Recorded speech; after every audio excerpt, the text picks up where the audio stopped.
बिस्मिल्लाहिर्रहमानिर्रहीम, अस्सलाम वालेकुम।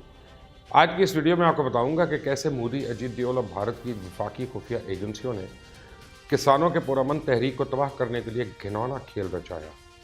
कैसे अपने बंदे किसानों के रूप में दाखिल किए गए, कैसे लाल किले की सिक्योरिटी को नज़रअंदाज किया गया ताकि पूरे भारत में इस तहरीक की हिमायत को मुखालफत में तकसीम किया जाए। किसी भी तहरीक के लिए अवामी हिमायत हुकूमत को उसके खिलाफ सख्त फैसला करने से रोकती है। और अब आपको मैं इन किरदारों को बेनकाब करूंगा, लेकिन इससे पहले दुनिया भर से इंतहाई अहम खबरें आपको बता दूं जिन्हें किसी सूरत नज़रअंदाज नहीं किया जा सकता। बाइडन इंतज़ामिया ने अक़वाम मुत्तहिदा में फ़लस्तीन के 2 स्टेट सोल्यूशन की हिमायत कर दी और कहा कि इस मसले का हल दोनों ममालिक की मुशावरत के बगैर मुमकिन नहीं, और ट्रंप हुकूमत के कई इक़दामात को बदलने का इशारा भी दे दिया। फ़लस्तीन की एड दोबारा जारी करने समेत दीगर ममालिक को फ़लस्तीन से ताल्लुक़ कायम करने की तरगीब का इशारा भी दे दिया। लेकिन इसका ये मतलब नहीं कि बाइडन अमेरिका एम्बेसी को तेल अवीव से तब्दील कर देंगे, इजराइल की हिमायत बिल्कुल ख़त्म कर देंगे। लेकिन इंटरनेशनल लेवल पर ट्रंप के जिन इक़दामात की बहुत ज़्यादा मुखालफत की गई थी उनमें लचक लाई जाएगी। इसराइली डिफेंस फोर्सेस के चीफ ऑफ स्टाफ अवीफ ओहावी ने बड़ा ऐलान करते कहा कि उन्होंने इसराइली फोर्सेस को ईरान का न्यूक्लियर प्रोग्राम तबाह करने के लिए ऑपरेशनल प्लान्स और स्ट्राइक के लिए नए मंसूबे बनाने का हुक्म दे दिया। और इसके साथ ही अमेरिका को भी तंबीह की कि वो ईरान के साथ 2015 के मुआहदे को बहाल करने या सिर्फ मामूली तब्दीली के साथ इसे दोबारा कायम करने से बाज रहे, वरना इसके तबाह को नताइज निकलेंगे और उसकी कभी इजाज़त नहीं होगी। इससे पहले 1981 में इराक पर 2007 में शाम की एटमी तनसीबात पर हमला कर चुका है, जबकि ईरान के सेंट्रीफ्यूजेस को भी अमेरिका की मदद से कंप्यूटर हमले से तबाह किया जा चुका है। और सऊदी अरेबिया ने अरामको के मज़ीद शेयर फ़रोख्त करने का ऐलान कर दिया। 2019 में अरामको के 1.7% शेयर फ़रोख्त किए गए थे, जो कि तकरीबन $25 बिलियन के थे। इस वक्त अरामको के शेयर की कीमत $9.2 है और इस हिसाब से इसकी कीमत $1.8 ट्रिलियन बनती है, जो एप्पल के बाद दुनिया की दूसरी बड़ी कंपनी बन गई।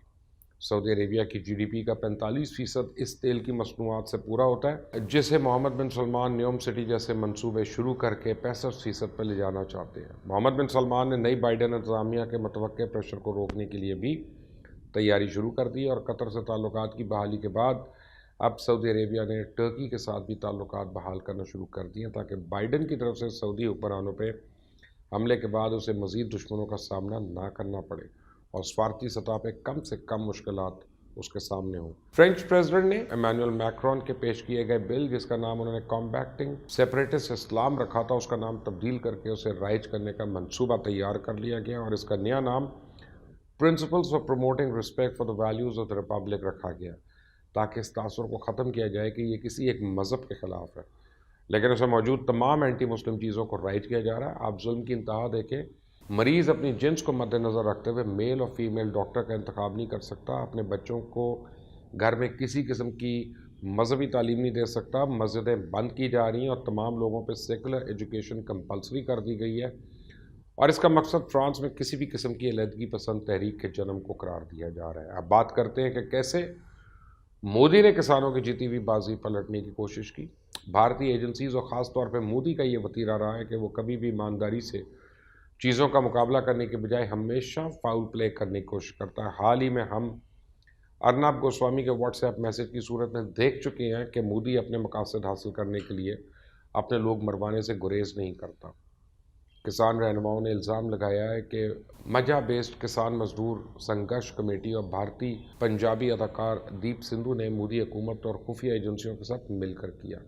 इस प्लान की मनसूबाबंदी पीर की शाम को कर ली गई थी और इस मनसूबे में ये शामिल था कि कैसे गैंगस्टर टर्न सोशल वर्कर किसान रैलियों का स्टेज कंट्रोल करेंगे और फिर हजूम को अपनी मर्जी से जोश गरमाने वाले नारों की मदद से गुमराह करके इस मनसूबे को अमली जामा पहुँचाएंगे। और यही हुआ कि उन्होंने स्टेज संभालती पहले से तयशुदा रूट और टाइम पर सवालिया निशान उठा दिया और उनमें कई ने लाल किला जाने का ऐलान कर दिया और इसके साथ साथ उसे मजहबी रंग देने का मंसूबा भी खुफिया एजेंसीज की तरफ से बनाया गया।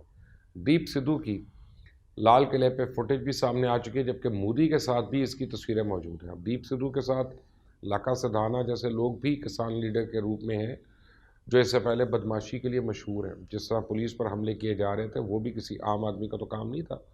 मज़े की बात है, ये दोनों सिंगू बॉर्डर की तरफ से लाल किले की जानिब आए और इसी तरह से खालिस्तान और दीगर मजहबी नारे लगना शुरू हुए।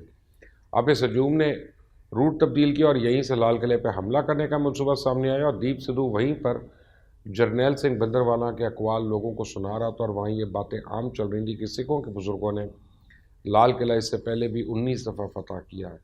दीप सिद्धू ने मजहबी झंडा उठाया हुआ था और इसका ताल्लुक भी भारतीय जनता पार्टी से है और ये इसके टिकट पर इलेक्शन भी लड़ चुका है और लाल किले पे सिखों का मजहबी झंडा लहराने का प्लान भी मोदी का ही था। ये करने का मकसद सिर्फ और सिर्फ ये है कि पूरे भारत में किसानों की कामयाब होती तहरीक और हमायत को मुखालफत में तब्दील कर दिया जाए ताकि मोदी को इस तहरीक को ताकत से कुचलने का मौका मिल जाए, पूरे मुल्क में से मुखालफत का सामना न करना पड़े। लेकिन ये मसला मोदी के गले की हड्डी बन चुका है और सिख किसानों की ताकत से दबाने का मंसूबा ना सिर्फ मोदी बल्कि भारत के लिए भी कब्र अब खोद लेगा। आप एग्री करते हैं कि नहीं करते, मुझे ज़रूर कमेंट्स अपनी राय दीजिएगा। इसको सब्सक्राइब करें, बेल आइकॉन को प्रेस करें। अल्लाह हाफ़िज़।